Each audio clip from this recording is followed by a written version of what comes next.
Eu vou entrevistar o professor Alessandro Ottaviani. Ele é professor da Faculdade de Direito da USP, Departamento de Direito Econômico, e ele participa de um trabalho que resultou no livro, em 2 volumes, O Assassinato de JK pela Ditadura, Documentos Oficiais. É um trabalho que ele realizou em companhia de Leia Vidigal Medeiros e Marco Aurélio Braga para a editora Liberars. Eu vou perguntar a ele, professor, quem matou JK? Quem matou o JK? Quem matou JK foi a ditadura militar brasileira, mas com uma série de aliados. Os Estados Unidos da América, a imprensa golpista que matou JK várias vezes, deliberadamente divulgando mentiras que os Estados Unidos e a ditadura criaram sobre Juscelino. Esse complexo de adversários, mais do que só do Juscelino, do Brasil, é o conjunto de assassinos do presidente Juscelino Kubitschek. Você fez um trabalho exaustivo, minucioso, reunindo documentos oficiais. Tem uma breve introdução em que você resume o objetivo do trabalho. Tem uma carta para a Presidência da República, também daqueles que pretendem realizar uma cerimônia de sepultamento oficial de JK com todas as honras públicas concedidas a um chefe de Estado, como houve com o Jango, e você se limita a reunir esses documentos. Quais são os documentos centrais ou quais são os levantamentos obrigatórios feitos para se reconstituir esse processo de assassinato do JK? Esse trabalho é um trabalho coletivo, objeto de uma pesquisa ampla feita com cerca de 30 pesquisadores da Universidade de São Paulo, da Universidade Mackenzie, coordenado pela Leia Vidigal, pelo Marco Braga e por mim. Aqui estão reunidos todos os documentos pelos quais o Estado brasileiro se pronunciou sobre a morte de Juscelino, desde o atestado de óbito até os relatórios das comissões da verdade em vários níveis federativos. E no meio do caminho, as decisões judiciais dos vários processos que existiram nesse caso. É um conjunto bastante significativo que estava espalhado o Brasil afora, cada um num canto. O que tem aqui nesse livro, na verdade, é a inteligência de reunir essa documentação e dar um quadro global sobre o assunto, que a ditadura tinha como objetivo esconder ou desorganizar este quadro global sobre o assunto. E mais importante ainda, quando nós chegamos à nossa democracia negociada, limitada, conciliada, os governos democráticos também embarcam na mesma canoa da ditadura, retém a verdade que nos pertence de fato, deixando também esta verdade desorganizada. O mérito dos pesquisadores todos que trabalharam na organização desse material é colocar a verdade sobre o nosso passado num mesmo lugar e poder nos permitir olhar. E você tem a preocupação, eu vejo desde o início, desde a apresentação e depois folheando os documentos, de reproduzir os documentos de tal forma que eles possam ser utilizados como um trabalho histórico ou até a reabertura do processo judicial. São documentos facsimilizados, digamos assim. O principal objetivo é que nós pudéssemos fornecer ao historiador do futuro e ao cidadão do presente uma visão exata daquilo que de fato o Estado produziu sobre esse assunto. E o nosso objetivo sempre foi que o leitor tirasse a sua própria conclusão, muito embora nós temos a plena tranquilidade de que quando se lê essa documentação não há nenhuma dúvida sobre o que aconteceu. Foi um assassinato político, com data marcada para acontecer, com anúncio na imprensa, com toda a lógica de um assassinato político e, portanto, a conclusão ela é bastante lógica de quem ler, quem vier a ler os documentos. Só para rememorar um pouco o nosso navegante, JK vinha com o motorista pela Via Dutra, de São Paulo em direção ao Rio, houve um choque na Via Dutra, ele morreu. Como foi a morte dele? A morte do presidente Juscelino Kubitschek, na verdade, ela tem um espectro temporal muito mais longo do que esse. Pode-se dizer que ela começa no ano de 1954, quando ele se transforma no herdeiro de Getúlio Vargas. Sim. Ali ele, por encarnar naquela eleição as forças democráticas e nacionalistas do país, vão se voltar contra ele, inimigos poderosos, brasileiros, norte-americanos, os golpistas que 10 anos depois serão os vencedores em 64, e em 1955, Quando o general Lott dá o golpe preventivo que garante a soberania popular e a posse de Juscelino, ele prende alguns golpistas, dentre os quais Golbery Couto e Silva, que depois, em 1976, vai ter as suas digitais espalhadas por vários dos momentos finais da vida do presidente Juscelino. Portanto, a gente foi o primeiro diretor do Serviço Nacional de Informações do golpe militar de 64. O Golbery está por trás do golpe como sendo o grande cérebro de mobilização da opinião pública. Sim, e o Golbery... E foi transformado por um historialista, no nosso blog Conversa Fiada, a gente chama ele de historialista porque ele não é nem historiador nem jornalista, que é o Hélio Gaspari. Foi transformado, sob a alcunha de feiticeiro, como um grande coordenador e ideólogo da democratização brasileira. Mas não vamos tratar disso. No episódio específico ali na Via Dutra, como é que foi o assassinato? O Juscelino, ele era um animal político e pensava o tempo inteiro, ininterruptamente, em como levar o país à redemocratização. Sim. Isso não saía da cabeça dele. Nós coletamos aqui o depoimento da professora da Universidade de São Paulo, Maria Vitória Benevides. Sim. E ela conta a seguinte cena, que em 1974, o Juscelino era o tema do mestrado dela, o governo Juscelino. O governo Juscelino. E ela, indo à casa do presidente Juscelino, para na sala, e eis que ela ouve algo que ela nunca tinha ouvido sair da boca dele, que era um palavrão. E aquilo, de fato, a chocou, porque ele era um gentleman, ele era uma pessoa agradabilíssima. E quando ela entra na sala, ela um pouco assustada, porque aquilo era uma reação que ela nunca tinha visto, ele fala o seguinte: eu deveria ter agora os meus direitos políticos plenamente recuperados e eu seria candidato. Entretanto, eu acabei de receber um telefonema dizendo que o melhor que eu tenho a fazer, mesmo com os direitos recuperados, é nada, é ficar quieto. Ou seja, ele estava sob uma severa pressão, ameaça para não fazer nada que levaria o país à reabertura. Esse sim. E naquela altura, se não me engano, ele já estava em plena articulação de uma frente ampla com o Jango, com o Lacerda, de coordenação do Renato Archer. Esse movimento que é absolutamente espantoso, que é a junção de João Goulart, Carlos Lacerda e Juscelino, todos tendo que... E o Lacerda que conspirou contra o Jango e contra o JK. O Lacerda que dizia sobre o JK, se for candidato não será eleito, se for eleito não governará, se governar vai ser deposto. Exatamente. E a grandeza dessas três figuras foi, dado um momento de uma dificuldade com um adversário muito maior, foi eles terem engolido as suas diferenças e tentar a unificação. Perfeito. E a grandeza dos três lados, né? Já no início da década de 70, essa era uma articulação que os militares tinham conseguido bloquear. Mas, em 76, essa articulação estava de novo em campo. O Juscelino, por seu lado, ele tinha um espectro ainda mais amplo do que a própria Frente Ampla. Sim. Ele estava aqui no final de semana que antecedeu ao assassinato, ele estava em São Paulo em uma reunião com os ex-governadores da Bacia do Prata. Então era Carvalho Pinto, governadores da região sul, basicamente pensando em como articular as antigas lideranças, e isso ia desaguar daqui a pouquinho em toda a liderança que o PMDB veio a ter. A figura central seria o Juscelino, porque ele era muito maior do que qualquer outra figura nesse campo. Os relatos de quem andou com ele pela cidade eram sempre os mesmos relatos. O Juscelino é uma unanimidade. O povo chega perto dele, fica feliz e começa a cantar o Peixe Vivo. Como pode o peixe vivo viver fora da água fria? Professor, mas vamos voltar ali à Via Dutra. Como foi o assassinato?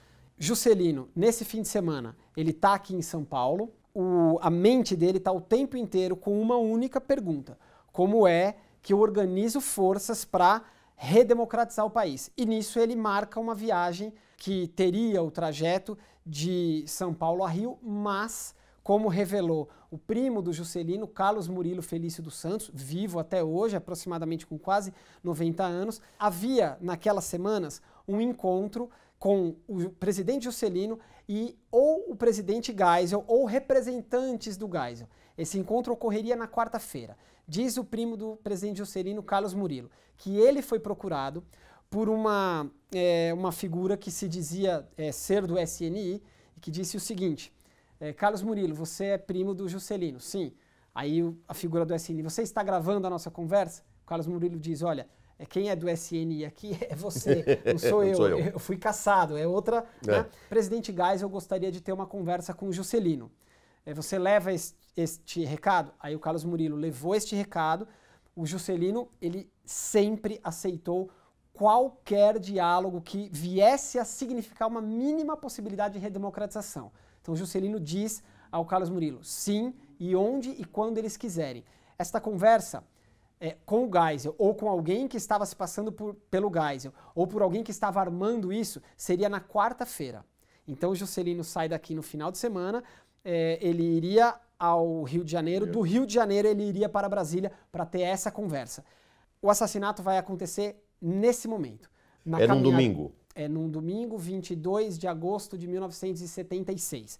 Ele sai da antiga sede da Manchete, a chamada Casa da Manchete. Isso, no Jardim Europa. Exatamente. Ele se hospedava lá porque ele era muito amigo do Adolfo Bloch, dono da Manchete. Ao terminar a reunião, tem um relato de Carlos Heitor Coni que diz ouvir o Juscelino ao telefone dizendo o seguinte, sim, ok, irei. Algo desse jeito. E aí diz o Carlos Heitor Coni, olha, todos os telefones da Manchete estavam grampeados, sem todos. Nenhuma exceção. Claro. Então ele sai com um motorista da Manchete, vai até o início da Dutra. No início da Dutra, ele desce, é recolhido pelo seu próprio motorista num Opala, que é Geraldo Ribeiro, seu motorista de décadas. Esse trajeto, ele sai de São Paulo com direção ao Rio. No meio do caminho, Juscelino entra num hotel chamado Hotel Fazenda Vila Forte. Hotel Fazenda Vila Forte é de propriedade de uma figura chamada Brigadeiro Newton Vila Forte. O Brigadeiro Newton Vila Forte, ele foi responsável pela instalação da inteligência da aeronáutica brasileira décadas antes. Ele era amigo íntimo de Golbery do Couto e Silva, ele foi professor do Figueiredo, João Batista Figueiredo, e ele foi colega de docência de João Paulo Burnier. Portanto, o presidente Juscelino para no trajeto de São Paulo ao Rio, no hotel daquele que nos leva a 3 das principais figuras da ditadura militar. E é de lá, alguns minutos depois dessa saída, que o carro dele sairá em rota de colisão no outro lado da pista com um caminhão que vinha. Mas por que ele parou no hotel? Esta pergunta fizemos durante várias vezes, pedimos à Comissão Nacional da Verdade que investigasse porque ele parou no hotel, fizemos uma série de levantamentos. Qual seria a razão do presidente Juscelino ter parado num hotel que num domingo não teria ninguém, segundo relatos do filho do proprietário do hotel, claro, pertence a uma pessoa que era vinculada a 3 figuras do regime e ele fica entre 1h40 e 2 horas ali. Quando ele vai sair, o motorista pergunta a um dos funcionários, alguém mexeu no carro? Ao que um dos funcionários do hotel fala, não, ninguém mexeu no carro. E aí então ele entra no carro e esse carro, alguns minutos depois, fará uma trajetória absolutamente descompassada, vindo a colidir do outro lado da pista com um caminhão que virá. Por que ele parou no hotel é algo que a lógica aponta, certamente ele foi chamado para esse hotel. Por quem ele foi chamado para esse hotel? Ele foi chamado por aqueles que se diziam emissários do Geisel. Ele foi chamado ali porque o Golbery estava organizando esta verdadeira arapuca para ele. Ele foi chamado porque o João Paulo Burnier estava organizando algo. Ou o João Figueiredo, que aliás era muito mais habilidoso do que a figura do João Paulo Burnier. O Figueiredo lidava com a inteligência. Sim. João Paulo Burnier lidava com a força bruta. O fato é, num hotel de propriedade de um membro do regime, de lá vai haver a menção de que o carro foi mexido e este carro sairá de lá para em poucos minutos não mais fazer uma rota minimamente razoável e ir em rota de colisão com um caminhão do outro lado da pista. Pergunta, a perícia do automóvel mostra que o automóvel tinha sido mexido, adulterado? A perícia realizada pela ditadura militar é uma fraude. Nós tivemos a oportunidade de ter contato com o primeiro jornalista que chegou ao local naquele dia 22 de agosto. A que altura da Dutra era?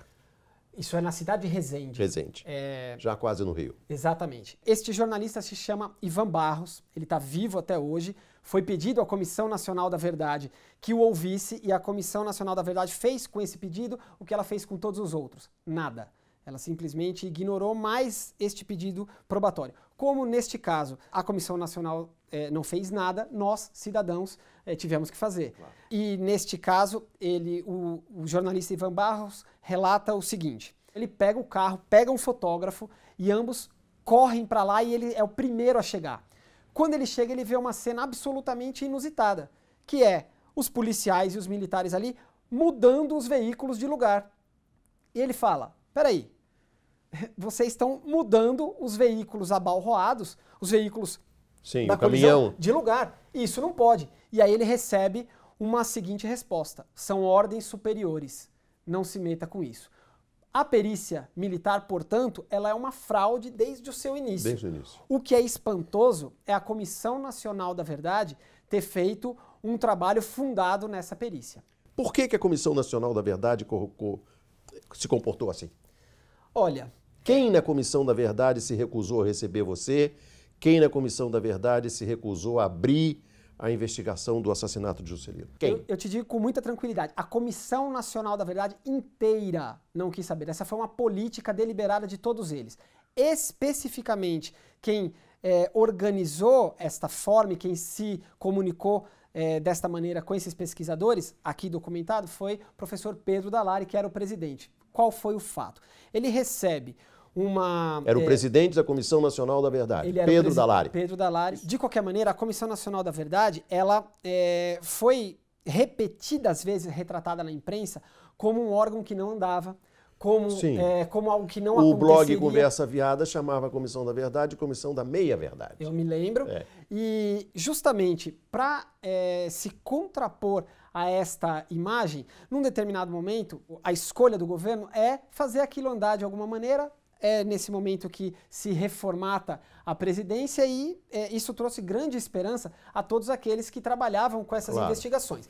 Nesse momento, os integrantes do grupo de trabalho Juscelino Kubitschek estavam fazendo já à sua maneira, com os recursos limitados que tinham, a tentativa de juntar as pessoas ainda vivas que poderiam trazer elementos de esclarecimento. Duas pessoas são absolutamente essenciais. Carlos Murilo Felício dos Santos, que sabia dessa movimentação nos momentos últimos da vida do presidente Juscelino. O presidente Juscelino saiu para vir a São Paulo da casa do Carlos Murilo Felício dos Santos. Sei. Portanto, um depoimento que reconstitua aqueles últimos instantes, o que o presidente Juscelino havia falado, é um depoimento que pode trazer muita riqueza de detalhes.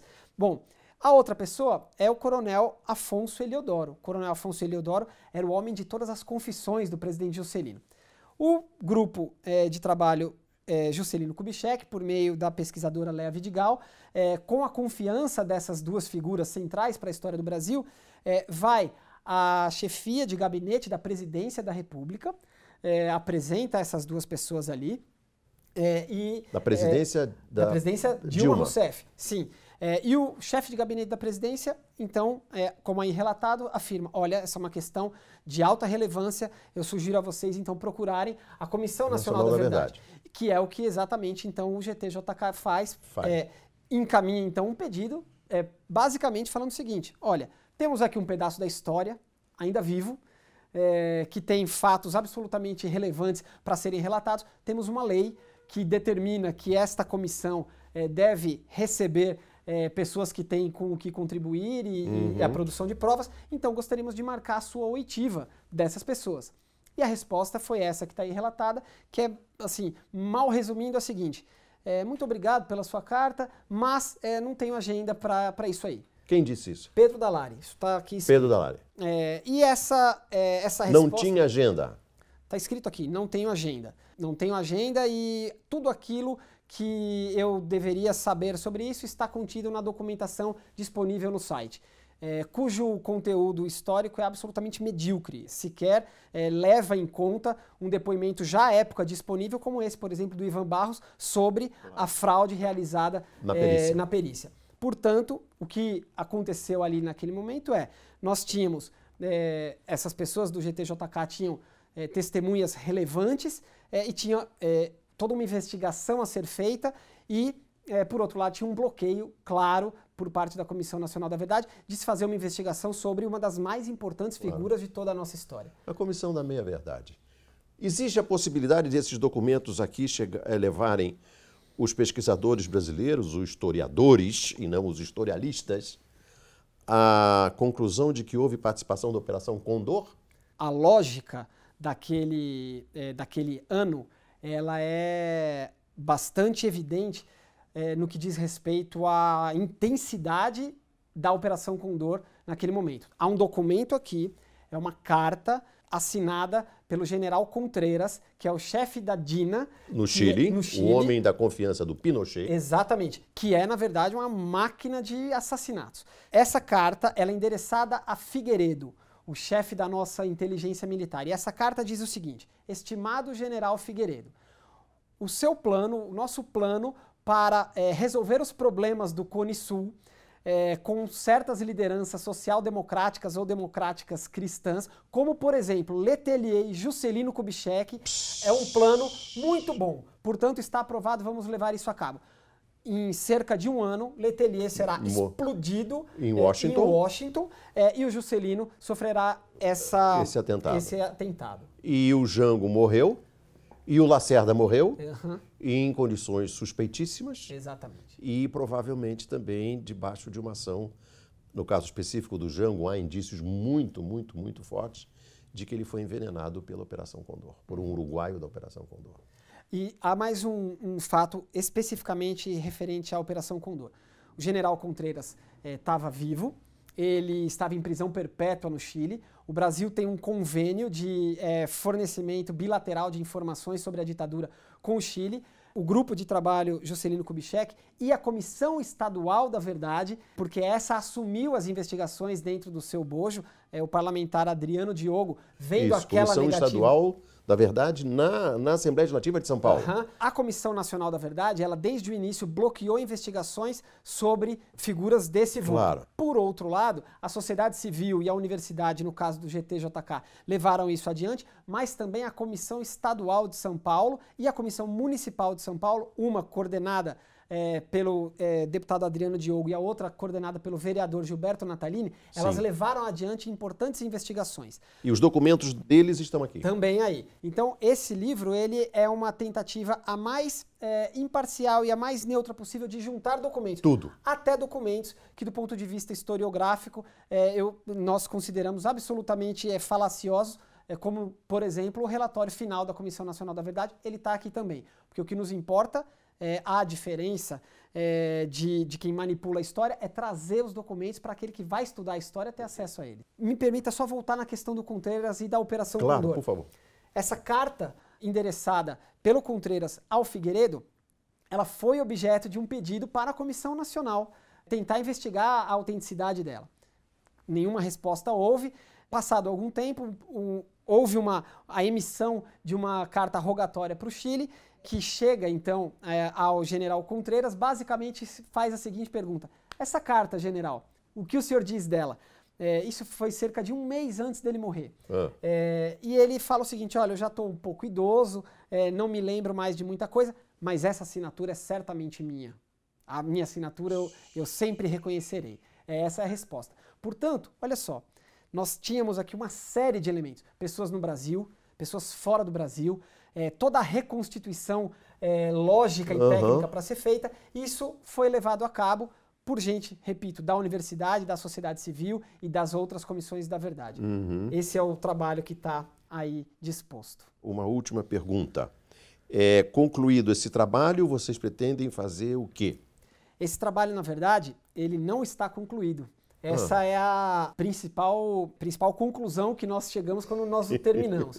Esse é um dos volumes, ele junta os documentos. Nós ainda temos que organizar pareceres jurídicos sobre o assunto, nós temos que organizar a junção de vários documentos e indícios que trazem para nós a nossa própria história. Só que quando nós terminarmos de juntar isso em livro, aí é que o trabalho começa. Claro. Porque aí nós vamos ter que ir para as universidades, para as escolas, para o cinema. Aí nós vamos ter que fazer, de fato, o brasileiro conhecer aquilo que não querem que o brasileiro conheça, que é a sua própria história. Aí que o trabalho começará. E o que é decepcionante é que os que não quiseram contar a história do assassinato de JK são aqueles que governaram o Brasil no regime militar e na suposta democracia.